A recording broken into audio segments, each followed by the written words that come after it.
Auzubillahi minash shaitanir rajim. Bismillahir rahmanir rahim. Alhamdulillah, salatu wassalamu ala rasulillah. Rabbi shrah li sadri wa yassir li amri wahlul 'uqdatan min lisani yafqahu qawli. Allahumma arhamna ya arhamur rahimin. Moving on, we are going into the next page of Surah Al A'raf. In this page, we are going to take two verses, verse number 33 and verse number 37, inshallah. Verse number 33, Auzubillahi minash shaitanir rajim. Allah says, Kul innama harrama rabbil fawaisha ma la'ara min'a wa ma batan. Kul means say. Allah subhanahu wa ta'ala is asking Rasulullah sallallahu alaihi wasallam to say to the people of that time, and now it is applicable to all of us, all the human beings. Kul innama harrama rabbi al-fawaisha. Say, O Prophet Muhammad sallallahu alaihi wasallam, harrama rabbi, my Rabb has made it a haram. What? What has he made haram? Al-fawaisha, the evil deed of things, sins like committing adultery. Adultery means illegal sexual intercourse. Very, very, very important. Allah subhanahu wa ta'ala said, Ma lahara minnaha wa ma batan. Openly or secretly, you cannot have a relationship outside the boundary of your marriage. Very important. Extramarital relationship is big no in our Islam. It has to be clear cut. There is no excuse around it. This is the Surah Al A'raf is the one in which Allah subhanahu wa ta'ala talks about shaitan, how did he influenced our forefather Adam alayhi salam and Hawa alayhi salam, and how he made them, slip off and all that. So shaitanic influences is real. Your infatuation, your attraction to the other people of other gender outside the boundary of marriage, you have to recognize. That's why I'm focusing on shaitan this much. Surah Al A'raf is talking about it very, very clearly. We have to be very, very clear the shaitan's role in our life. So feeling attracted to the people of opposite sex is natural. That's there. But it's your job to recognize it and contain it for the sake of Allah subhanahu wa ta'ala.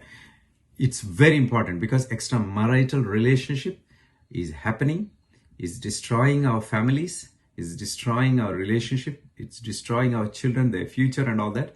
Very important. Allah says, Harrama rabbil fawaisha ma lahara minnaha wa ma batan. Be it open, be it secret. You cannot have indecent sexual relationships. Now, then Allah says, as well, Allah made haram wal ithma, and the sins of all kinds, then unjustly oppressing other people. And then Allah subhanahu wa ta'ala also mentioned about wa an tushriku billah, doing shirk with Allah. Shirk, Allah subhanahu wa ta'ala is bringing, in this particular verse, he is bringing after this illegal sexual intercourse and oppressions and all kinds of sins and all that. Shirk is a big thing, but Allah subhanahu wa ta'ala highlighted that one first because very important. That's why you cannot associate partnership with Allah subhanahu wa ta'ala as well. It is also haram. Then Allah subhanahu wa ta'ala said, Wa an taqulu ala Allahi ma la ta'lamun. Are you saying about Allah subhanahu wa ta'ala what you don't know? Referring to the Christians. The wood took is Allah, one of Allah's prophets, as son of God. So it was a big thing. Allah subhanahu wa ta'ala is asking, Wa an taqulu ala Allahi ma la ta'lamun. Are you talking about Allah subhanahu wa ta'ala is something which you don't know? That is that verse. Take home message, very, very important. Shirk is a big no. Likewise, all kind of fawaisha, indecent act, committing adultery. Very important. I sincerely hope this message deeply penetrates each and every one of us, as a result of which we will have a beautiful, sacred family life through which next generations of Muslim Ummah grows up, our children. And with that barakah and, with that kind of very, very, very firm, very firm establishment of marriage, a blessed marriage through which our future generation has to come up. Inshallah, may Allah subhanahu wa ta'ala protect us and Allah subhanahu wa ta'ala protect our families. Ameen ya Rabbal Alameen. May Allah subhanahu wa ta'ala help us to contain those kind of emotions where, recognize and contain and control for the sake of Allah subhanahu wa ta'ala. Now, that is one verse. The second verse I would like to discuss today is verse number 37, in which Allah subhanahu wa ta'ala says, فَمَنْ أَظْلَمُ مِمَّنْ افْتَرَى عَلَى اللَّهِ كَذِبًا. Who is more unjust than the one who invents a lie against Allah subhanahu wa ta'ala, or he rejects or make it أو كذب بآياته. He is falsifying my ayats, my proofs. Now the thing is, Allah subhanahu wa ta'ala says, for those people, it is required that everyone need to recognize Allah subhanahu wa ta'ala and worship Him. But some people associate partners with Allah subhanahu wa ta'ala. They call it either Son of God or other statues, and they make an excuse that we are too sinful to approach the God directly, so we are approaching through these statues and things and gods and all that. Allah subhanahu wa ta'ala said, فَمَنْ أَظْلَمُ مِمَّنْ افْتَرَى. Who is more sinful or unjust than the one who invents a lie against Allah subhanahu wa ta'ala? Allah doesn't have a partner, and Allah doesn't need a partner. You can talk to Him directly.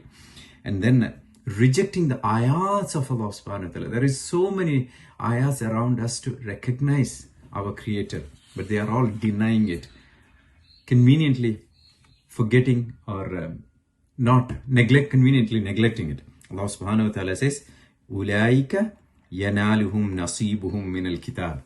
For those people, it will reach to them. What will reach to them? Their nasib. Whatever has been prescribed for them as a risk in this world, they will get it. Even though they worship Allah subhanahu wa ta'ala or not, even though they worship idols and statues and all that, they will get this dunya's, whatever has been given, Allah has written for them from the kitab. Hatta, until when? إِذَا جَاءَتْهُمْ رُسُلُنَا. Until Allah says, until our messengers have reached them. Who is these messengers? These are the angels of the death. Eventually, one day will come when that prescribed amount of their provisions have finished, nasib has finished. They come for what? يَتَوَفَّوْنَهُمْ. They come to take their soul. And that time, the angels will ask, قَالُوا أَيْنَ مَا كُنْتُمْ تَدْعُونَ مِنْ دُونِ اللَّهِ. Where are those people, or are those gods whom you used to call min dunillahi? You used to worship other than Allah subhanahu wa ta'ala. Where are they now? This is the real moment where this person's soul is about to be taken away. Then they will realize now. They say, قَالُوا ضَلُّوا عَنَّا. They have these idols and statues and false gods. They have abandoned us. They have vanished now. So until then, they have very, very firm, false belief that these man-made gods and statues and all that, they are going to protect them. And that moment when the angels of death comes, they will realize. And they will say, قَالُوا ضَلُّوا عَنَّا. They are not to be seen. They have vanished. Then they will witness against their own nafs, saying that they were disbelievers. But there is no point. It's too late. May Allah subhanahu wa ta'ala protect us. May Allah subhanahu wa ta'ala make us of those people who are not involved in indecent acts of fawaisha and all kinds of sin. May Allah subhanahu wa ta'ala protect us from the shaitanic influences, from falling into those kind of traps. May Allah subhanahu wa ta'ala not make us of those people who are going to lose everything on that last moment where the angels will come and ask, where are you? Where are your false gods? May Allah subhanahu wa ta'ala not make us of those people. Wa akhiru da'wana alhamdulillahi rabbil alamin. Assalamu alaikum wa rahmatullahi wa barakatuh.